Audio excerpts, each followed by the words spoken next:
que seguro no vas a estar nunca, ¿no? Pero con una muy alta probabilidad o puedes saber que con un 80-90% de probabilidad va a pasar esto. O sea que podemos un poco afirmar que las salidas de ETFs pueden provocar también estas correcciones. Por ahí, por ejemplo, hay otro factor que puede ayudar a que los precios suban y superen los 70 y pico mil que a los que llegamos la semana pasada.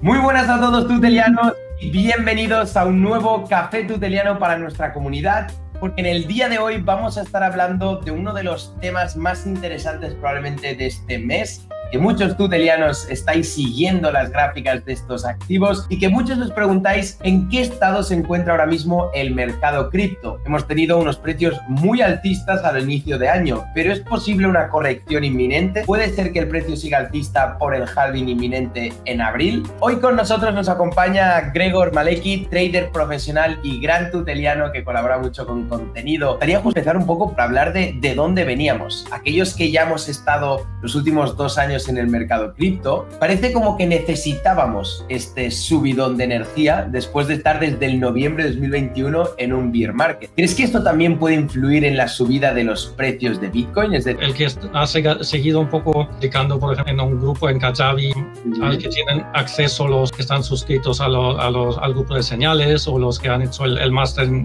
Crypto 100X o están en ello. Ahí ya se sabe que yo desde marzo del año pasado ya pensaba que estábamos empezando un mercado alcista en ese momento en Bitcoin, y lo que se suele decir, ¿no? Que primero es o lo que ha sucedido hasta ahora siempre en los diferentes ciclos. Primero Bitcoin, luego le sigue Ethereum y después ya los altcoins. Déjame, Gregor, perdona, déjame aquí hacer un inciso porque eso es totalmente cierto, ¿eh? Desde marzo del 2023, cuando aún no podíamos ver tampoco un Bitcoin en $60.000, Gregor ya compartía mucho contenido y de calidad, justamente hablando de esa percepción de crecimiento de Bitcoin en este grupo de señales dentro de Kajabi. O sea, simplemente fijaros del valor que tiene estar suscrito a una comunidad con tanto contenido de valor. Perdona, Gregor, quería hacer ese inciso. Al final, cuando sabes o tienes un método, un análisis que seguro no vas a estar nunca, ¿no? Pero con una muy alta probabilidad o puedes saber que con un 80-90% de probabilidad va a pasar esto. Y eso es lo que ha sucedido. Y tampoco hay que creerse lo que dicen los gurús o alguien, puedes luego seguir, ¿no? Dices, y con el mismo método, en mi caso el método Wyckoff, Ethereum, por ejemplo, ha tardado hasta si Bitcoin era a mediados de marzo del año pasado, que lo tenía claro, pues con el mismo análisis Ethereum eso sucedió en noviembre. O sea que realmente, pues 8 meses después.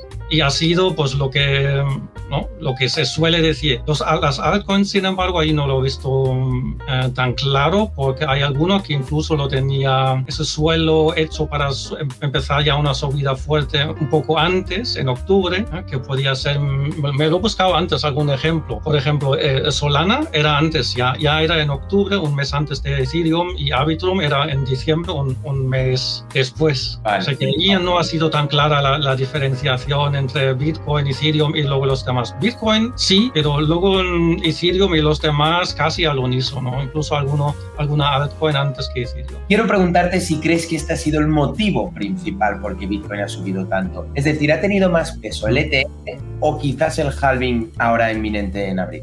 Bueno, digamos, el año pasado aún no se sabía si se iban a aprobar los ETFs o no.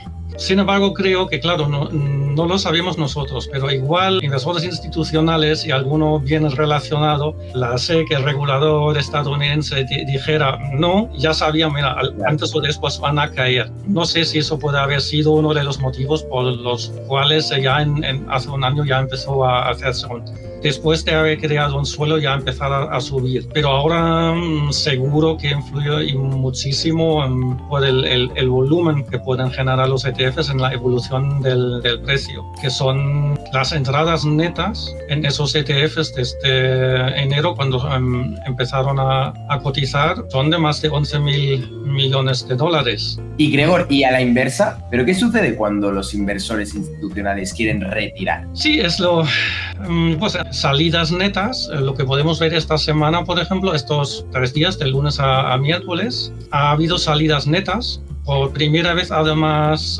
3 días seguidos y una salida neta récord de más de 300 millones el martes. Y vamos, vemos el movimiento de precio que es bajista y sigue siendo, pues además, los que tienen más peso ahí, el culpable, entre comillas, de las salidas es el Grayscale Bitcoin Trust. Los demás tienen todavía entradas netas. El saldo negativo por un único de los fondos, bueno, el más grande de todos, de los ETFs. O sea que podemos un poco afirmar que las salidas de ETFs pueden provocar también estas correcciones que hemos visto. Creo que al final en torno han sido el 7 o 10% de Bitcoin, mirando un poco desde su all-time high. ¿Eso lo ves así, Gregor? ¿Eso es posible? Sí, va a influir seguro. Además, el comportamiento del precio también puede cambiar, porque ahora los institucionales se pueden invertir y desinvertir, y creo que hay señales que ya se puede detectar que lo están haciendo ya. El día 5 hubo una sacudida, bueno, en 2 direcciones, para arriba, para abajo, y cosas típicas de los mercados tradicionales que se aprovechan, saben dónde están los stop loss de los pequeños, de los retails, de los pequeños inversores, y se aprovechan de ello porque eso supone liquidez, ¿no? Si hay un stop loss o un take profit, allí hay posibilidad de intercambiar. Donde el otro quiere vender, pues el institucional dice, bueno, ahí compro. Claro. Por ejemplo. ¿Cuál es este error común que hacen estos inversores minoristas que no tienen quizás la experiencia y los conocimientos de los institucionales? ¿En qué sentido se los han comido los institucionales? Sí, por ejemplo, en este caso que estábamos empezando, ¿no?, a estar en los niveles de los máximos all-time highs anteriores. Por ejemplo, no haber entrado antes y ver, está subiendo, me lo estoy perdiendo el FOMO, ¿no?, el miedo a perderse esa subida, y entrar justo en esa zona donde yo, por ejemplo, lo que esperaba que se iba por lo menos a parar y ir en lateral. Vale. Incluso que era bastante probable que si no era lateral, incluso podía ser una corrección en precio, o sea, perder lo que ha sucedido, ¿no?, un 7, un 8, un 10, un 20% incluso. El que ha comprado en los 72.000, si incluso hay gente que pide prestado para invertir, va apalancada. Entonces, claro, si baja de 71, 72 a 66.000, por ejemplo, se ve con la soga al cuello y tiene que vender con pérdidas, pero simplemente por desconocimiento de cómo funcionan los mercados. Esta línea roja que nos muestras aquí, ¿crees que será la resistencia que hará que el precio de Bitcoin siga más hacia abajo, o crees que la va a superar y convertirla en un soporte? Pues eso de las previsiones es difícil. Yo siempre pienso en diferentes escenarios, ¿no? Que si los inversores profesionales institucionales están convencidos y quieren darle ese empujón, puede superarlo pronto, o corregir lo que se dice corrección en el tiempo, o sea, que moverse en lateral. Eso implicaría más fuerza. Si corrige en precios, o sea, que otra bajada de precios, por ejemplo, aquí la primera zona estaría, bueno, donde antes hemos tenido máximos y mínimos, o sea, que los 63.500, $64.000, pues si corrige hasta ahí, pues, y se queda en corrección y vuelve a subir, indicaría menos fuerza de Bitcoin, pero todo eso, de todas formas, estamos hablando del corto plazo. Importante, y estamos en gráfico de 1 hora, estamos viendo lo que puede pasar o lo que ha pasado en días, pero importante que a medio o largo plazo yo sigo pensando que Bitcoin está alcista. Un buen statement. Gregor, yo percibí, de lo poco que sé de trading, que desde principios de diciembre hasta principios de febrero, corrígeme si me equivoco, sí que el precio de Bitcoin se estuvo quedando bastante más quieto, o con una resistencia, con un soporte claro en torno a los 40.000. Esa resistencia que tienes ahí marcada en rojo, esa zona. Sí. 40.000. La gran pregunta es, Gregor, ¿crees que el precio de Bitcoin puede volver a eso, justamente a ese rango rojo que tienes marcado en torno a los 40.000, antes o después del halving? No, esto incluso es... tú estarás hablando de este lateral. Del de abajo. De este de abajo. Sí, el rojo. Si vamos por niveles, el primer soporte que había por aquí pues ayer, por ejemplo, se aguantó y subimos. Entonces, digamos, esta era la primera zona de soporte. Para mí la siguiente está aquí, no está más abajo. Ya está aquí, eso, en torno a los 50.500, $53.000. Vale, Y hasta aquí yo no tendría, bueno, yo seguiría pensando, es una corrección, sobre todo si se vuelve a crear un suelo y vuelve a subir. Una corrección más profunda hasta este nivel, pues es posible, pero ya me gustaría menos. Bueno, yo creo... Ya estaría viendo si realmente seguimos siendo alcistas a medio o largo plazo o puede haber cambiado algo. Yo quiero pensar que si llegamos a ese precio, y lo digo ahí como chascarrillo, bueno, espero que tengamos liquidez aguardada en algún sitio, porque mucha gente, o hablo en primera persona, en mi caso, aprovecharía para seguir adquiriendo más bitcoins y seguir comprando. Pero como siempre, esto no es un consejo de inversión y tenéis todo el rato ese banner corriendo por abajo. Aquí compartimos contenido meramente informativo, por supuesto. Y Gregor, por ejemplo, tu opinión, yo no compraría en dollar cost averaging, comprar Bitcoin en la bajada, sino me pongo corto y en contra de gente como tú, encima voy avivando la llama a la baja, pero gano. O sea, que si baja todo, también es culpa de Gregor porque nos está perjudicando. Sí es cierto eso que mencionas, Gregor, y creo que es muy hábil, ¿no? Pero sí quiero mencionar aquí o dejar constancia de si algún tuteliano no está familiarizado con el instrumento de apalancarse de los derivados y al final en los derivados de los protocolos cripto de derivados de perpetuals hay unos leverage bestiales. Entonces ahí sí me gustaría mencionar que si alguien no está familiarizado en eso, está bien saber lo que te puedes posicionar en corto y ganar con la bajada del precio, pero también mucho cuidado porque también tienes que tener un colateral que lo sostenga, tienes que tener la capacidad de aguantar esa posición y ese apalancamiento, no dejas de como pedir un préstamo y es un poco delicado. No sé si también piensas lo mismo de cara a aquel que no está experimentado en perpetuals y derivados. Bueno, eso quien ya me conoce un poco más no le va a sorprender. Yo, aunque apueste entre comillas a la baja, no voy apalancado. O sea, que aunque me ofrezcan un apalancamiento del 20, del 50, no voy apalancado. Eso es bueno, pero creo que hasta hay un mínimo del 1,1, 1,2, que es poco, sí, pero... el mínimo que me dejen, sí. Pero nunca el 20, el 5, pues esto no es lo mío. En eso soy dentro del riesgo que ya implica una inversión, y sobre todo en criptos con más volatilidad. Soy conservador, ¿no? Dentro del riesgo que estoy dispuesto a asumir, soy conservador. O sea que el apalancamiento, ninguno. Si me ofrecen como mínimo el 1,1, pues mira, el 1,1, porque no me dejáis el 1. Claro, totalmente.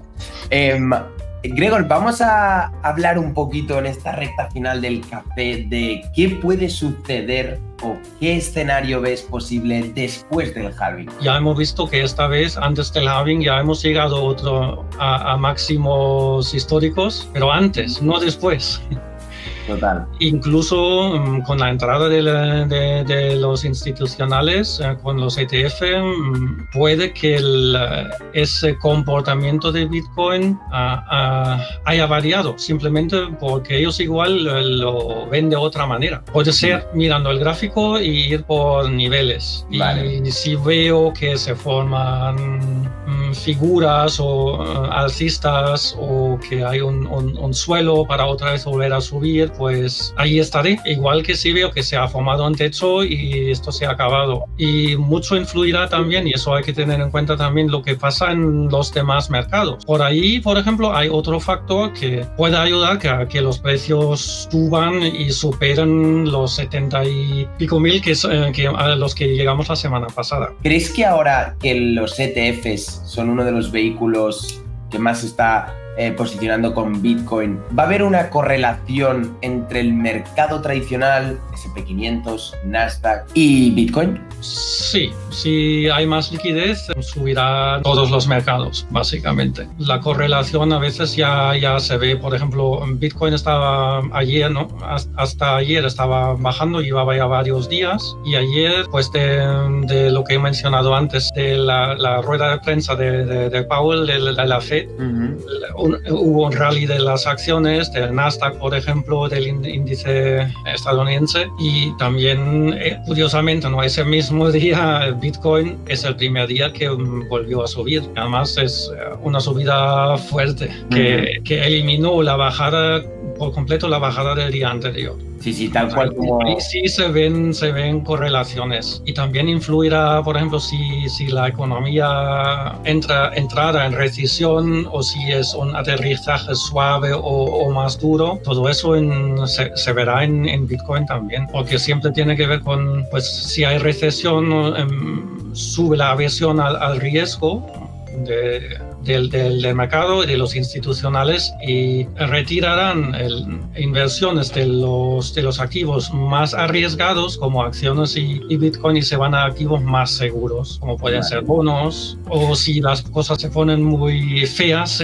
podría ser el oro, activo refugio por doquier. Entonces, en los mercados siempre, están correlacionados siempre y hay que mirar no solo Bitcoin y lo que está haciendo, sino también pues qué hacen los bonos, sobre todo los estadounidenses, qué hacen los mercados de acciones, qué se esperan de los tipos de interés, de la quantitative easing o tightening, o sea, que retirada de liquidez o inyección por parte de los bancos centrales. Todo es curioso porque parece que los que estamos quizás en cripto vemos ese mundo como muy lejano, ¿no? Todo lo que me acabas de mencionar me ha sonado principalmente a chino y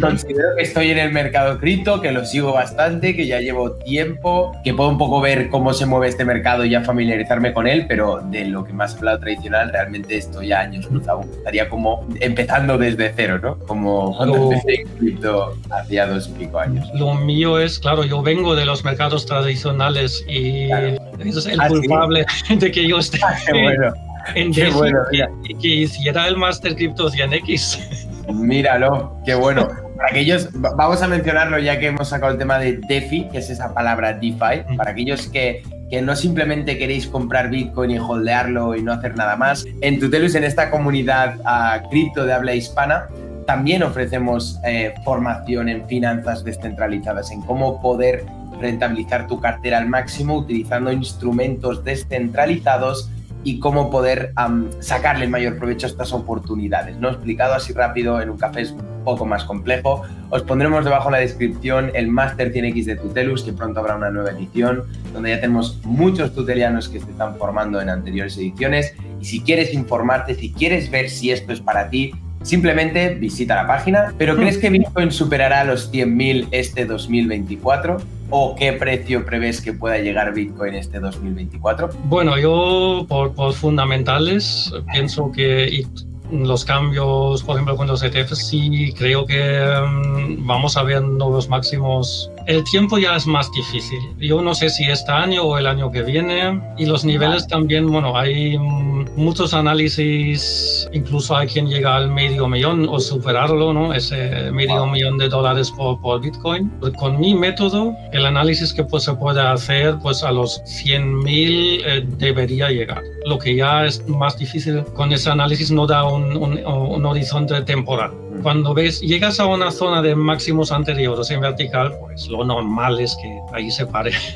Claro. Y que corrija en tiempo, o sea, que se vaya en un lateral, o que corrija en precio, o que haya una corrección bajando. Esas dos opciones. De momento no ha bajado demasiado, es buena señal, demuestra fortaleza. Lo que ahora estoy mirando, si entre los máximos que llegamos y los mínimos de ayer y anteayer, si ahí empezamos un lateral, o si eso es un movimiento en V que volvemos, que seguimos subiendo directamente y superando otra vez los máximos. Eso es lo que estaré mirando ahora. Realmente creo que yo y algunos tutelianos, bueno, unos cuantos que estamos en el grupo de señales, tenemos justamente esa buena ventaja de tener a Gregor por ahí compartiéndonos valor y que además estás compartiendo no señales en sí, pero conocimientos y divulgando información interesante que nos ayuda mucho también a ver cómo analizas el mercado, cómo estás viendo los precios y también qué podemos un poco esperar. Sí, también en los WhatsApps de los másters había una cosa interesante por ahí por enero, vencimiento de opciones, que se puede tener en cuenta también. Ahí dije, pues mira, no hagáis nada porque no sabemos. Mañana, después del vencimiento, veremos hacia dónde iremos. Hacia arriba o hacia abajo. Era una zona importantísima que estábamos rompiendo ese lateral que había empezado en diciembre, estábamos por debajo y eso podía ser, ese vencimiento era o volvemos en el lateral y subimos, que es lo que ha pasado, a partir de ahí se ha subido, o bajamos más, ¿no? Y ahí sí que son cosas que si sabes, mira, fechas de vencimiento, hoy hasta que no haya pasado eso no hagáis nada. Es súper bueno, es difícil de explicarlo, pero es súper bueno el valor que tiene formar parte de la comunidad tuteliana y tener todos estos recursos, poder acceder a toda esta información. La gente que nos está viendo y no forma parte de la comunidad no podrá verlo o entenderlo bien, pero aquellos que son tutelianos, aquellos que tienen acceso a todo eso, yo creo que se lo agradecen muchísimo y están muy contentos de tenerte entre muchos divulgadores de información en este mercado. Gregor, muchísimas gracias por pasarte hoy de nuevo por este café tuteliano. Por favor, aquellos que estéis viendo este vídeo en diferido o escuchándolo por Spotify, comentarnos debajo en los comentarios qué os ha gustado, qué otros temas creéis que podríamos hablar con el gran Gregor. Agradecerle mucho también su tiempo que nos ha dedicado para pasarse por este nuevo episodio y simplemente desearos una muy buena inversión, estar cautelosos, seguir bien el mercado, no nos dejemos llevar por las emociones, pero dejémonos ver la semana que viene en un nuevo Café Tuteliano. Hasta entonces, un gran abrazo. Gregor, muchas gracias por pasarte. Un placer. Que vaya bien. Chao. Chao. Chao.